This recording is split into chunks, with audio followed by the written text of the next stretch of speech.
नमस्कार। आपका अखबार के संग में आपका स्वागत है। मैं हूं प्रदीप सिंह। वैसे तो देश में सपोलों की कमी नहीं है, लेकिन ये सपोले जब तक देश के अंदर विश्वमन करते हैं तब तक तो फिर भी एक गनीमत कहा जा सकता है।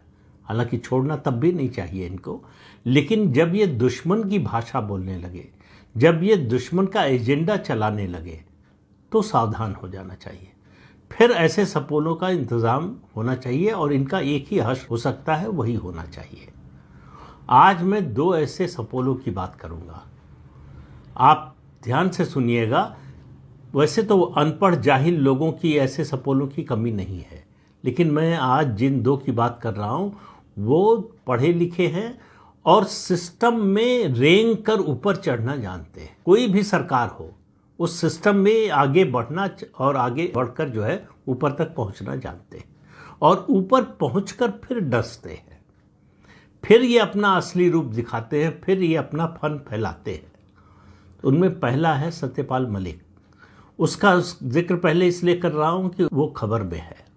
आपको मालूम है कि वो राज्यपाल रह चुका है, जम्मू कश्मीर का राज्यपाल रहा अगस्त 2018 से अक्टूबर 2019 तक। उसके बाद जो है 2-3 राज्यों में 5 साल का जो कार्यकाल राज्यपाल का होता है पूरा किया। जब तक उसको इम्यूनिटी थी राज्यपाल के पद पर होने की, तब तक वो लगातार उसी सरकार के खिलाफ, उसी प्रधानमंत्री के खिलाफ विश्वमन करता रहा जिसने उसको बनाया था, इस पद पर पहुंचाया था। तो याद रखिए, ये जो इनको बनाता है, आगे बढ़ाता है, सबसे पहले उन्हीं को डसते हैं। तो ये सत्यपाल मलिक ने किया, लगातार प्रधानमंत्री के खिलाफ और उनकी सरकार के खिलाफ बोलता रहा। तथाकथित जो किसान आंदोलन था उसमें ये बढ़ चढ़कर सरकार के खिलाफ और उन कथित किसानों के साथ खड़े होने की बात करता रहा। कहता रहा कि मैं इस आंदोलन को राष्ट्रव्यापी बना दूंगा, ऐसा कर दूंगा, वैसा कर दूंगा। और राज्यपाल पद से रिटायर होने के बाद ये आया इस उम्मीद में कि जितने किसान नेता हैं, देश के जितने किसान हैं, वो इसको अपना नेता बना देंगे और सिर पर बिठाएंगे। किसी ने इसको पानी के लिए भी नहीं पूछा, दुत्कार कर सबने भगा दिया। तो इसने नया रास्ता अपनाया खबर में बने रहने का। ये पाकिस्तानी एजेंडा चलाने लगा। ये कहने लगा कि मैं जम्मू कश्मीर का गवर्नर था तो मुझे मालूम है पुलवामा कैसे हुआ। और ये आरोप लगा रहा है वही जो पाकिस्तान लगा रहा है कि ये भारत ने करवाया, भारत सरकार ने करवाया। अब आप देखिए कि इसकी हिम्मत देखिए। और ये सब क्यों कर रहा था? इसको लग रहा था कि इससे डरा देंगे तो इसने जो घोटाला किया है जम्मू कश्मीर में हाइड्रो पावर प्रोजेक्ट के अलॉटमेंट में, जो घोटाला किया है उसकी जांच रुक जाएगी। इसको मालूम नहीं था कि इसका पाला नरेंद्र मोदी से पड़ा है, जिनमें अकूत धैर्य है। वो गाली सुनते रहे, चुपचाप सुनते रहे और जांच चलती रही। सीबीआई जांच बैठ गई थी, चलती रही। अब उस जांच का नतीजा सामने आने वाला है, यानी सीबीआई ने चार्जशीट फाइल कर दी है इस सत्यपाल मलिक और इसके अलावा 6 और लोगों के खिलाफ। 2000 करोड़ से ज्यादा का घोटाला है। इसको मालूम है कि अब इसको जेल जाना है। तो ये असल में डरपोक भी है। ये डर के मारे किसी से समझौता कर सकता है अगर वो करने को तैयार हो। इमरजेंसी के दिनों में संजय गांधी के चरणों में गिर पड़ा था और उसके बाद से जो भी सत्ता में आता रहा उसके चरणों में रहने की इसने पूरी कोशिश की कि कुछ मिल जाए, कोई टुकड़ा डाल दे। और जिसने टुकड़ा डाला उसको डसा जरूर इसने। तो अब जैसे ही चार्जशीट फाइल हुई है, इसको पता चल गया होगा चार्जशीट फाइल होने वाली है, तो ये भागकर छिपने के लिए अस्पताल में भर्ती हो गया। और जिस दिन चार्जशीट फाइल हुई, दोपहर में चार्जशीट फाइल होती है कल, यानी गुरुवार को, और ये उसी दिन शाम को अस्पताल से अपनी फ़ोटो जारी करवाता है कि मेरी तबीयत बहुत ख़राब है, मेरी हालत बहुत ख़राब है, बहुत से लोगों के फ़ोन आ रहे हैं, लेकिन मैं बात करने की हालत में नहीं हूँ। अभी कुछ दिन पहले ही एक भारत विरोधी पत्रकार और उसके प्लेटफॉर्म पर, मीडिया प्लेटफॉर्म पर इंटरव्यू दे रहा था। बिल्कुल ठीक था, कोई तकलीफ नहीं थी और मोदी के खिलाफ विश्वमन कर रहा था। अब मोदी नहीं, देखिए मोदी महत्वपूर्ण नहीं है, बीजेपी महत्वपूर्ण नहीं है, सरकार महत्वपूर्ण नहीं है, लेकिन देश बहुत महत्वपूर्ण है। जो मोदी के खिलाफ बोल रहा हो, जो भाजपा के खिलाफ बोल रहा हो, उसकी सरकार के खिलाफ बोल रहा हो, उससे मुझे ज़्यादा कोई परेशानी नहीं है। मुझे परेशानी है जो देश के खिलाफ बोलता है, जो देश को दीमक की तरह अंदर से चाटने की कोशिश कर रहा है, जो देश के दुश्मनों से मिल गया है, जो उनकी भाषा बोल रहा है। सत्यपाल मलिक के बयान जितने भारत में दिखाए जाते हैं मीडिया में, उससे ज़्यादा पाकिस्तान में दिखाए जाते हैं। पाकिस्तान की नेशनल असेंबली में उसके बयान कोट किए जाते हैं और दुनिया को पाकिस्तान दिखाता है कि देखिए उनके देश का नेता ये बोल रहा है। तो इसको लगता है बहुत बड़ा काम कर लिया। तो अब इसकी डर के मारे हालत खराब है। बीमारी इसको है कि नहीं मुझे मालूम नहीं, लेकिन इस डर के मारे तो इसकी हालत इतनी खराब है कि अब ये बोलने में भी डर रहा है। ये ऐसे लोग हैं जो एक ही भाषा समझते हैं, उनको उसी भाषा में समझाया जाना चाहिए। ये इनके लिए एक ही नीति होनी चाहिए, शठे शाठ्यम समाचरेत। तो जो भाषा ये समझते हैं उसमें समझाया जाना चाहिए। लेकिन नरेंद्र मोदी का अपना एक स्टाइल है, वो कानून के जरिए, संविधान के जरिए और अपनी गति से चलते हैं। अपनी गति मतलब जो सिस्टम की गति है उससे चलते हैं, जल्दबाजी नहीं करते। लेकिन उनको मालूम है कि लक्ष्य क्या है, पहुंचना कहाँ है। ये तो फंस गया है, ये जाएगा जेल, ये पक्का है। तो जेल जाएगा तो रोएगा भी बहुत, और रोना तो इसने शुरू कर दिया है। इसने पहले प्रधानमंत्री को गाली दी, फिर सरकार को गाली दी, अब देश को गाली दे रहा है। तो देश के खिलाफ मैं तो कई बार कह चुका हूं, फिर कह रहा हूं कि ऐसा कानून बनना चाहिए कि देश के खिलाफ बोलने वालों और देश के दुश्मनों का एजेंडा चलाने वालों के खिलाफ सख्त कानून बनना चाहिए। उनको सख्त से सख्त सज़ा मिले जिससे दूसरों के लिए उदाहरण बने। तो ये सत्यपाल मलिक आज का नहीं है, इस पर मैं तो कई वीडियो बना चुका हूँ। इससे घटिया आदमी मैंने अपने जीवन में देखा नहीं है और इससे ज़्यादा बेशर्म आदमी भी नहीं देखा है और इससे ज़्यादा पदलोलुप आदमी एक देखा है। और इसके अलावा है एक जिसकी चर्चा आप करने जा रहा हूँ, उसका नाम है यशवंत सिन्हा। ये IAS अधिकारी था बिहार कैडर का और इसने जुगाड़ से जो है वो रिटायर होने के बाद चंद्रशेखर जी के सिस्टम में घुस गया, वहाँ से राजनीति में आ गया। ये कभी जेपी मूवमेंट में नहीं रहा, दावा करता है कि जेपी मूवमेंट में था। जेपी मूवमेंट से इसका कोई संबंध नहीं था। चंद्रशेखर जी के यहाँ आ गया, चंद्रशेखर जी की कृपा से उनकी सरकार में ये वित्त मंत्री बन गया, तो इसका स्टेचर बढ़ गया। तो इसको गलतफहमी हो गई कि ये परम विद्वान है, इससे बड़ा विद्वान कोई है ही नहीं।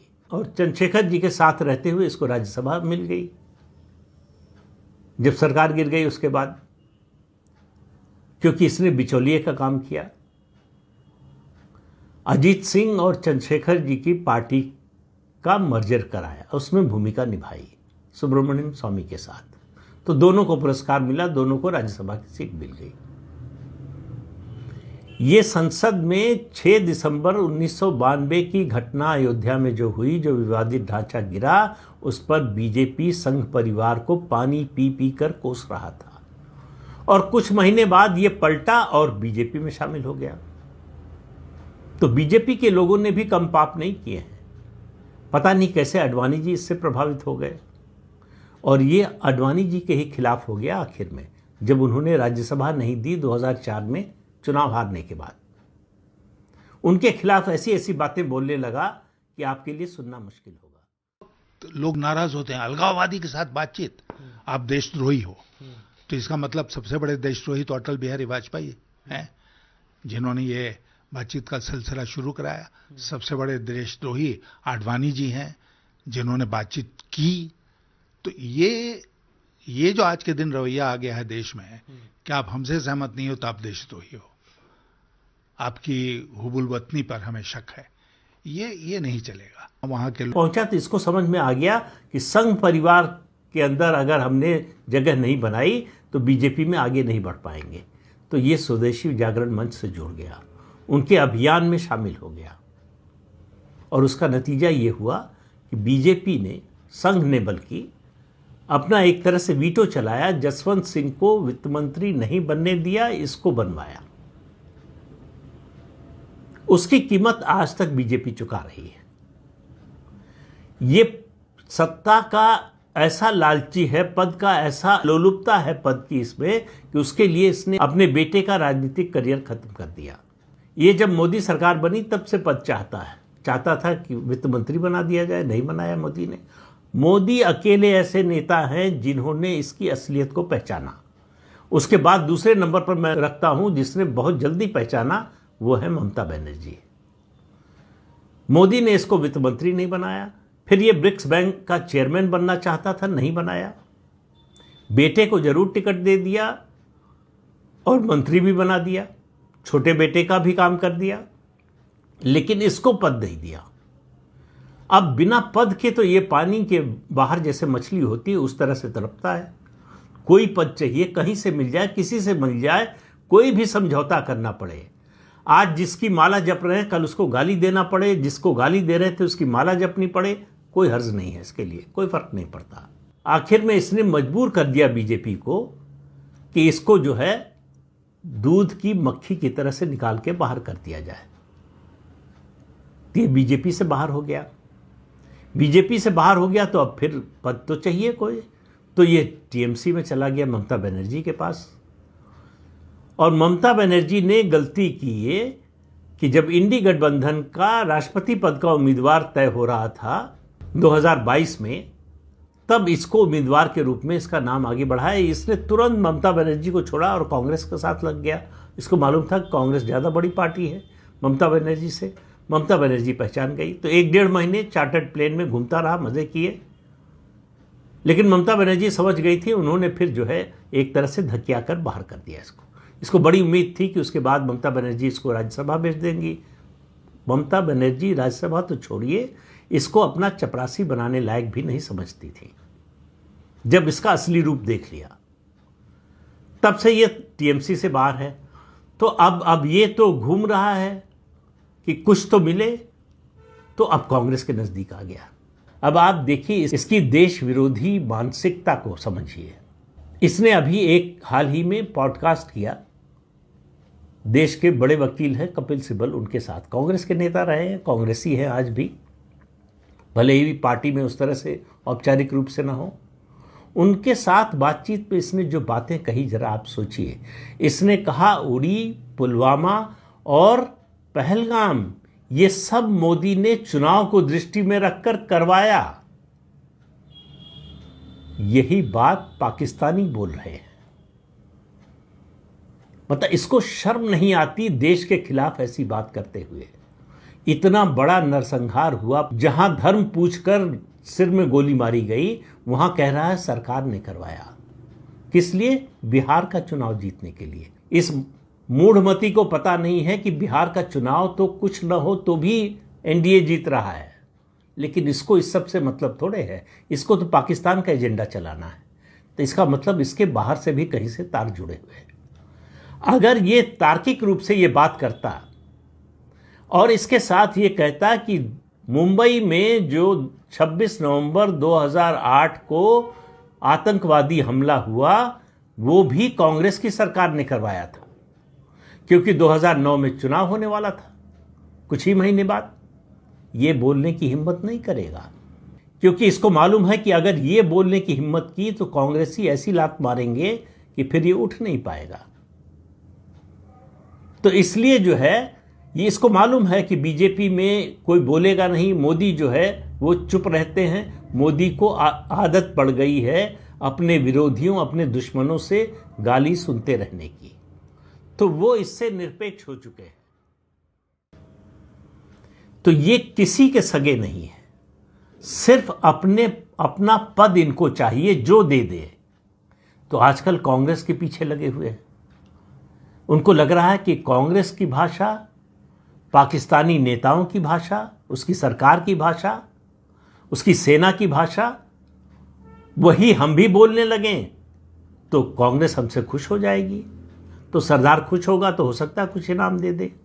तो सरदार से इनाम पाने की अपेक्षा में ये भारत के विरोध में बोलने, भारत के विरोध में जाने के लिए तैयार है। जो आदमी आतंकवादी हमले का बचाव करे, आप समझ जाइए उससे बड़ा इस देश का, इस समाज का कोई दुश्मन नहीं हो सकता।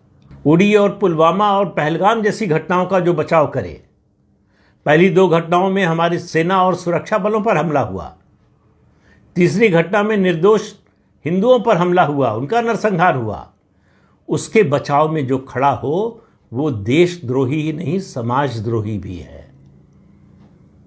उसका सामाजिक बहिष्कार होना चाहिए। सबसे पहले तो ये जहां जाए वहां इसको बताया जाए कि ये देश और समाज का विरोधी है। ऐसे लोगों की देश में जरूरत नहीं है, समाज को जरूरत नहीं है। ऐसे लोगों की पहचान करके और उनको संविधान और कानून के मुताबिक ही नहीं, समाज की प्रतिष्ठा की रक्षा के लिए भी इनको सजा मिलनी चाहिए। ऐसे लोगों को पता होना चाहिए कि उन्होंने बहुत बड़ा पाप किया है और इस पाप की कोई माफी नहीं है, ये अपराध है, इसकी सजा मिलनी चाहिए।